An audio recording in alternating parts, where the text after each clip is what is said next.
நான் வந்து திமுகவோட அந்த தொடர்பு உள்ள அந்த அந்த ஃபோட்டோஸ் எல்லாம் உங்களுக்கு தெரியும். அதாவது சாதிக்கு வந்து திரு மு.க. ஸ்டாலின், அதே போல் பிரபலங்கள் எல்லாம் திமுகவுடைய முக்கிய புள்ளிகளாக சந்திக்கின்ற அந்த புகைப்படங்கள் வெளிவந்திருக்கு. எனவே இப்படி வந்து ஒரு அயலக பிரிவு வந்து ஒரு திமுகவிலே உருவாக்கி அதன் மூலம் சாதிக்கு கொடுத்து அதன் பிறகு வந்து டெல்லியில் கை செய்யப்பட்டு நீக்கிறாங்க. ஆனால் அதற்கு முன்பாகவே வந்து டிஜிபிட்ட போயிட்டு வந்து ஒரு மொமெண்ட்டை கூட வந்து அவர் வந்து நினைவு வந்து பரிசு வாங்குறாரு அவர். அப்போ எந்த அளவுக்கு வந்து ஒரு திமுகவும் அதே போல திமுக அரசும் இவர்களோட தொடர்பு இருக்கிறதா இல்லையா அப்படின்றத பார்த்தீங்கன்னா அது வந்து விசாரணை தான் தெரிய வரும்.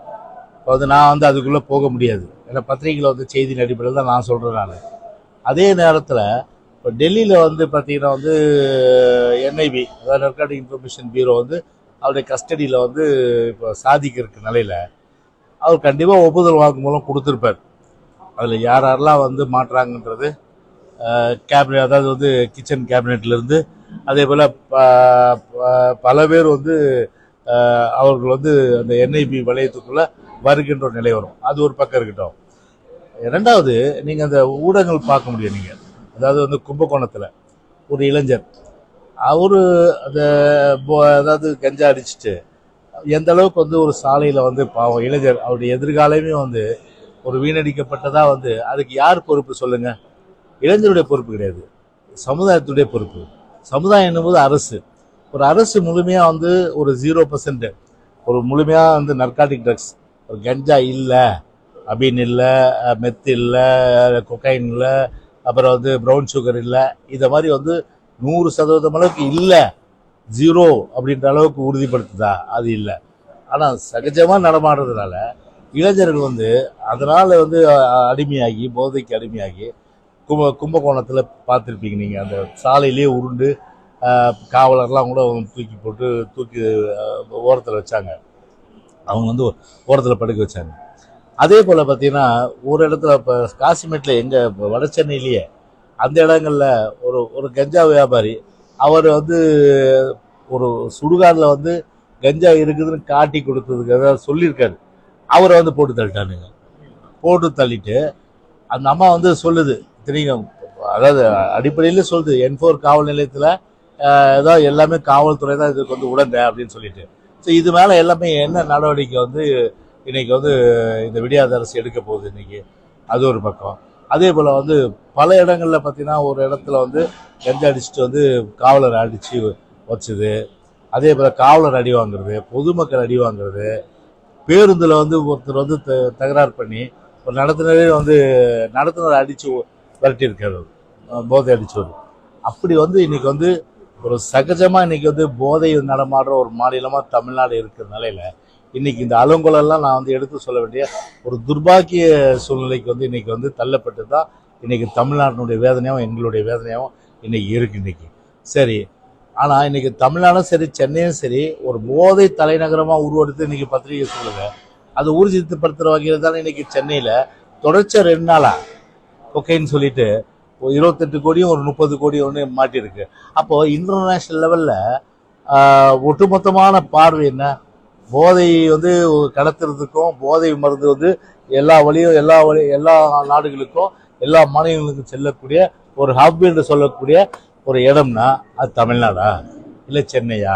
இதான் இப்போ கேள்விக்குறி. அதில் விடியாத அரசு ஒட்டுமொத்தமாக சமுதாயத்தை பாழ்படுத்திச்சு, இளைஞனுடைய எதிர்காலத்தை பாழ்படுத்திச்சு.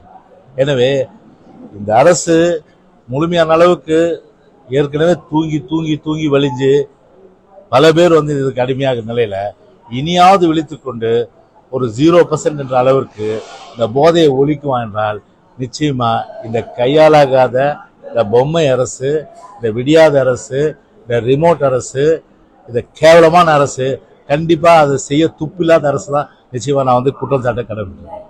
வீரன் சொல்லிட்டு மதுபான பாட்டில் வீரன் ஒரு பிராண்ட் விற்பனை செய்யறது தென் மாவட்டங்கள்ல இந்த சுதந்திர போராட்ட வீரர்களுக்கு எல்லாம் வீரன் வந்து தவறா பயன்படுத்த.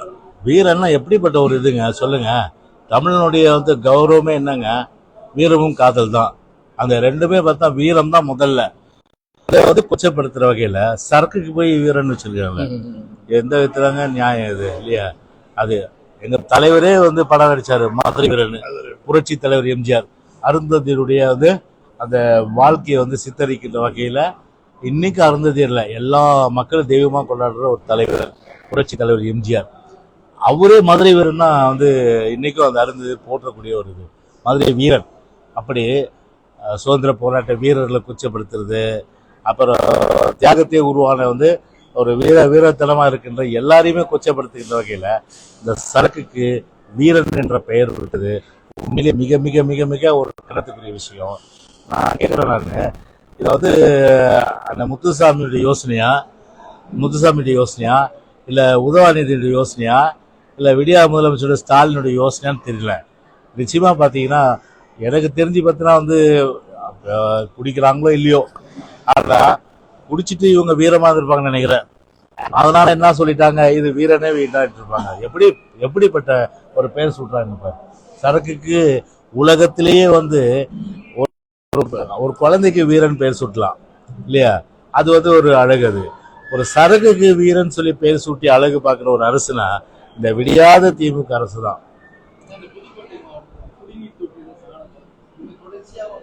வேங்க வயல்ல கூட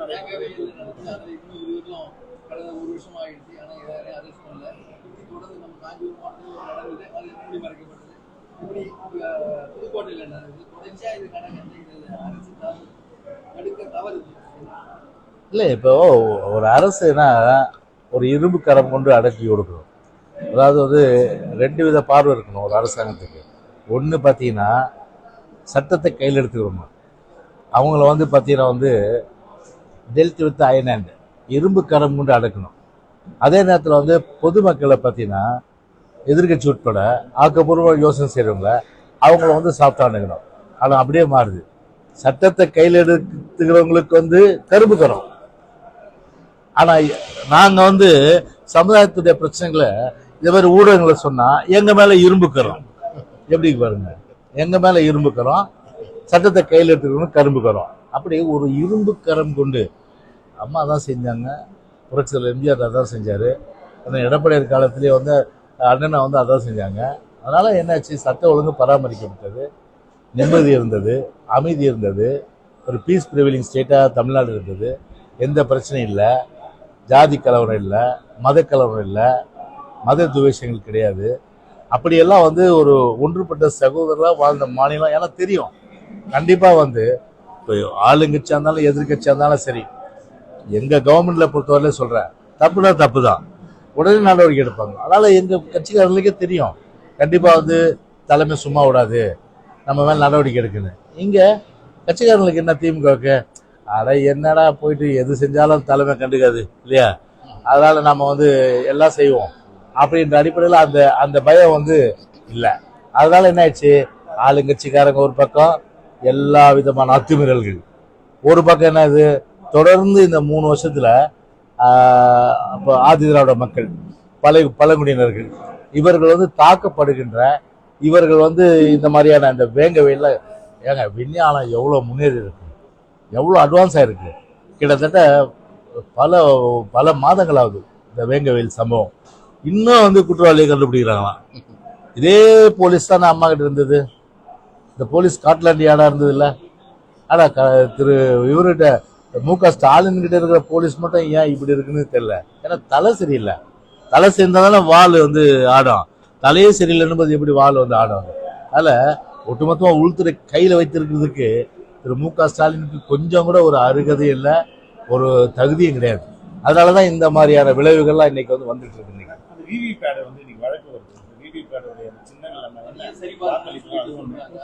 அந்த வாக்கு சதவீதம் வந்து தமிழகம் முழுவதுமா குறிப்பா சென்னை மண்டலத்தில் குறைஞ்சிருக்கு. பாஜகவுடைய வாக்குகள்லாம் வந்து வேற பகுதி மாற்றப்பட்டதா சொல்லி தொடர்ந்து போராட்டம் நடத்துறாங்க, பேட்டியில் அனுக்கிறாங்க. குறிப்பா அவங்களோட வாக்குகள் தான் வாக்காளர் பட்டியலில் வரலன்றாங்க. அதாவது ஒரு இப்போ உச்ச நீதிமன்றத்தில் இப்போ இந்த இவிஎம்மும் அந்த விவிபேட் பற்றி வருது. அதனால அந்த தீர்ப்பு இன்னைக்கு வர சொல்லலாம், நான் அந்த கருத்து சொல்ல முடியாது. ஆனால் ஒன்று மட்டும் தெரிஞ்சுங்க, அதாவது அண்ணாமலை போல ஒரு பொய் சொல்றதுக்குன்னு ஒரு ஆஸ்கர் அவார்டு, உலகத்திலே ஒரு மகா பொய்யன் அப்படின்னா அண்ணாமலை தான் சொல்லும். அப்பா கொஞ்சம் கூட கூச்ச நாச்சம் இல்லாத போய் சொல்லுது. தெரியும் அவருக்கு வந்து கண்டிப்பா வந்து பார்த்தீங்கன்னா வந்து தேர்தலில் வந்து படுதோல்வி வந்து அவருடைய தொகுதியில் கோயம்புத்தூர் நின்னாரு. அந்த கோவை தொகுதியில் கண்டிப்பா அவர் தோக்க போறது தெரியும். தெரிஞ்சிட்டு என்ன யோசனை, 1,00,000 ஓட்டம் காணான்னு. 1,00,000 ஓட்டு காணான்னு போனவங்க அண்ணாமலைக்கு ஆதரவு ஆர்ப்பாட்டம் பண்றாங்க. ஆர்ப்பாட்டம் பண்றவங்க எல்லா பேர்லயும் ஓட்டு போட்டவர்கள் இருக்கு. எல்லா பேர்லயும் ஓட்டு போட்டவர்கள் இருக்கு. எப்படி இருக்கு பாருங்க. 1,00,000 ஓட்டுனா நம்பக்கூடியதா இருக்காது. ஏதோ ஒரு பூத்துக்கு பார்த்தீங்கன்னா எல்லாம் இங்க எல்லாம் நாங்கெல்லாம் பல எலெக்ஷன் சந்திச்சவங்க. ஒரு பூத்துக்கு பார்த்தீங்கன்னா ஒரு 10 ஓட்டு 15 ஓட்டு 20 ஓட்டு இல்லை 50 ஓட்டு கூட போகலாம். அந்த மாதிரி பார்த்தா டெத்து ஷிஃப்டடு இந்த மாதிரி. ஆனால் இந்த எலெக்ஷன் பொறுத்தவரை தேர்தல் கமிஷன் வந்து சொதப்பிடுச்சு. அது நம்ம ஒத்துக்கொண்டாகணும். ஏன்னா பல பேருடைய வாக்குகள்ல ஏன்னா எப்படி ஒரு கிராமத்தில் உள்ளவங்க அவங்க லேப்டாப் வச்சு ஆன்லைனில் வந்து முனியம்மா கண்ணம்மா அப்புறம் வந்து இவங்க அவங்கன்னு சொல்லி பேரை தேடி நிற்பாங்களா? அவங்க அரசியல் கட்சி தான் கடமை செய்யுது. ஒவ்வொரு தடவை ஓட்டு போட்டவங்க பேரு அந்த லிஸ்ட்ல வந்து தானே இருக்கு. எப்படி திடீர்னு காணாம போவோம்? நான் கேட்குறேன், திடீர்னு எப்படி காணாம போவோம்? புதுசா வந்து என்ரோல் பண்ணவங்க அவங்க வந்து செக் பண்ணிக்கலாம். ஏன்னா நம்ம என்ரோல் பண்ணோம், நம்ம பேர் இருக்கு இல்லையான்னு செக் பண்ணிக்கலாம். புரியுதுங்களா? எனக்கு ஐடென்டி கார்டு கொடுத்துருக்கு, அது எலெக்ஷன் கமிஷன் கொடுத்துருக்கு.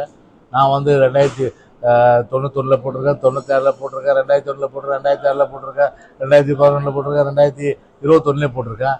அப்போ என்னுடைய ஓட்டு வரிசையா வந்து தானே இருக்கு. திடீர்னு எப்படி வந்து காணாம போவோம்? அது எப்படி காணாம போவோம்? அதை வந்து பார்த்தா ஒவ்வொரு முறையும் பார்த்தீங்கன்னா 6 கோடி பேர் 6 கோடி வாக்காளர் 6 கோடி செல்ற வாக்காளர் 6 கோடி பேர் லேப்டாப் வச்சுட்டு அவங்க பேர் வந்துச்சா இல்லையான்னு பார்த்துட்டு இருக்கோம். எப்படிங்க சாத்தியக்கூறுது? அப்படி எல்லாமே பார்த்தா கிராமத்தில் உள்ளவங்களாம் எல்லாருக்குமே வந்து கணினி ஆப்ரேட் பண்ண தெரியுமா? எலெக்ஷன் கமிஷன் வெப்சைட் ஆப்ரேட் பண்ண சரி, இங்க இருக்கிறவங்களே கேளுங்க, எத்தனை பேர் எலெக்ஷன் வெப்சைட்டை வந்து ஆப்ரேட் பண்ண தெரியும்னு கேளுங்க. தெரியாது. இவங்க எல்லாம் போயிட்டாங்கன்னா அங்கே போய் அந்த சென்டரில் போய் உட்கார்ந்தா பார்க்க முடியாது. அப்படி எத்தனை பேர் வந்து பார்க்க முடியும்? அப்போ யாருடைய பொறுப்பு? அப்போ ஒரு கிராமத்தில் இருக்கிறவங்களோ ஒரு நகரத்தில் ஒரு வார்டில் இருக்கிற ஒரு குப்பனோ சுப்பனோ முன்சாமியோ கந்தனோ யாரோ அவங்களுடைய வாக்கு இல்லைன்னா யார் பொறுப்பாப்பா? Election commission பொறுப்பாப்பா? தொடர்ச்சியா வாக்கு அளிச்சவங்களுக்கு வாக்கே கிடையாது. கார்டு இருக்கு, எலெக்ஷன் கமிஷன் கொடுத்த கார்டு இருக்கு, ஆனா இதுல கிடையாது. உள்ள போனா அந்த லிஸ்ட்ல கிடையாது. அந்த மாதிரி எல்லாம் குளறுபடி. ஒரு டெத்து அதை நீக்குங்க, ஷிஃப்டடு அதை எடுங்க, பிரச்சனை இல்லை. ஆனா இருக்கிற வாக்கெல்லாம் கூட காணாம போனதுன்றது நிச்சயமா வந்து தேர்தல் கமிஷனுடைய ஒரு முழுமையான ஒரு சொதப்பல் தான் இது. சாஃப்ட்வேர் இவ்வளோ தூரம் வந்து அட்வான்ஸ் ஆகிருக்க சூழ்நிலையில் அதெல்லாம் பயன்படுத்தி பல மீட்டிங்கில் நாங்கள் சொல்லியிருக்கோம். நாங்கள் ஏங்க பேட்டியே கொடுத்துருக்கோம் வெளியில் வந்து. உங்களுக்கு தெரியும், உங்களை ரீகலெக்ட் பண்ணி பாருங்கள். எலெக்ஷன் கமிஷன் பேட்டி கொடுத்து நான் வெளில வந்து பேட்டி கொடுக்கும்போது நாங்கள் என்ன சொல்லிட்டு வந்தோம்னா 100% அளவுக்கு வாக்காளர் பட்டியல் குளறுபடி இல்லாத ஒரு வாக்காளர் பட்டியலாக நீங்கள் வந்து தேர்தல் ஆணையம் வெளியிடணும். எல்லோரும் வாக்களிக்கின்ற அந்த உரிமையை கண்டிப்பாக தேர்தல் ஆணையம் ஏற்படுத்தணும். அந்த மாதிரி சொல்லிட்டு வந்தோம். வெளியிலையும் வந்து பேட்டி கொடுத்தேன். ஆனால் அதுக்கேற்ற மாதிரி பார்த்தீங்கன்னா நான் சொன்ன மாதிரி குற்றச்சாட்டும் உறுதியாகிடுச்சு. என்னென்ன நவீன முறையில் என்ன பண்ணுறாங்கன்னா இன்னொரு டெக்னிக்கு, அதாவது வந்து அது திமுகவோட துணையோடு பண்ணாங்களா இல்லையான்றது அது ஆண்டவனுக்கு தான் தெரியும். அது யாருக்கு தெரியும்? வெளிச்சம் வந்து இயற்கைக்கு தான் தெரியும். என்ன பண்ணியிருக்காங்கன்னா பொதுவாக இப்போ இவரை பொறுத்தவரை ஏடிஎம்கே போடுறாரு, இவரும் ஏடிஎம்கே போடுறாரு. 2 பேருமே வந்து அந்த பாகத்தில் வந்து போடுறது தெரியும். கண்டிப்பாக யாருக்கு? டிஎம்கே தெரியும். அதனால என்ன பண்ணுறாங்க, இந்த ஓட்டு வந்து கண்டிப்பாக எலெக்ஷன் கமிஷன் லிஸ்ட்ல வந்து ஃபர்ஸ்ட் வெளியிட்டதுல இருக்கும். ஆனா உள்ள ஒரு லிஸ்ட் வச்சிருப்பாங்க. யாரு? ஏஜென்ட் கொடுத்துருப்பாங்க. அதே போல வந்து ஏஜென்ட் நாங்க ஒரு லிஸ்ட் தான். ப்ரெசிடிங் ஆஃபீஸர், போலிங் ஆஃபீஸர், இவங்ககிட்ட ஒரு லிஸ்ட் இருக்கும். சோமசுந்தரம் போவார், கணேசன் போவார், காஞ்சி பன்னீர்செல்வம் போவார். போட்டு அந்த இதெல்லாம் காமிப்பார், அடையாள அட்டையெல்லாம் காமிச்சிட்டுனே சொல்லுவார், எங்க உங்க பேர் டெலிட்டுங்க. அப்படியே ஷாக் ஆகிட்டு வருவார். எப்படி டெலிட் ஆச்சு? வெளியில கொடுத்த வாக்காளர் பட்டியலில் டெலிட் ஆகல, ஆனால் உள்ள இருக்க வாக்காளர் பட்டியலில் டெலிட்னு வருது. அப்ப எப்படி வந்தது அந்த டெலிட்டு? அப்ப அவருடைய வாக்குறுதி மறுக்கப்பட்டு தானே. அப்ப குறி வச்சு ஏடிஎம் ஓட்டு அடிச்சிருக்காங்க. என் வீட்லயே அப்படி தானே, என் வீட்லயே 3 ஓட்டை காலி பண்ணிட்டாங்களா, அது காலி ஆகி போச்சு. இதெல்லாம் வந்து தேர்தல் கமிஷன் பல முறை வந்து இதெல்லாம் எடுத்து சொல்லி இதை அப்படியே காதுல வாங்காம இந்த காதை வாங்கி இந்த காலை விட்டாங்களோடைய உருப்படி எதுவும் செய்யல. பிரதமர் மோடி வந்து சிறுபான்மையினர் பற்றி தவறா பேசுறதா சொல்லி அந்த பகுதியில் சிறுபான்மையினர் பற்றி இல்ல அது ஏற்கனவே பொதுச்செயலாளர் கண்டனம் தெரிவிச்சாரு.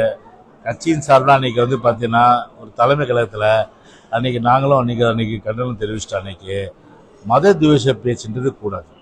மக்களை பிளவுபடுத்தி பிரிட்டிஷ்காரன் தான் செய்வான் அந்த வேலையை. யார் செய்வா? டிவைட் அண்ட் ரூல் அப்படின்னு யார் சொல்லுவா? பிளவுபடுத்தி ஆள் என்றது. அந்த வேலையை வந்து மோடி செய்கிறாரா? இப்போ எல்லாமே வந்து சமம் தானே, ஆல் ஆர் ஈக்குவல் பிஃபோர்லாம் அப்படி சொல்கிறோம்.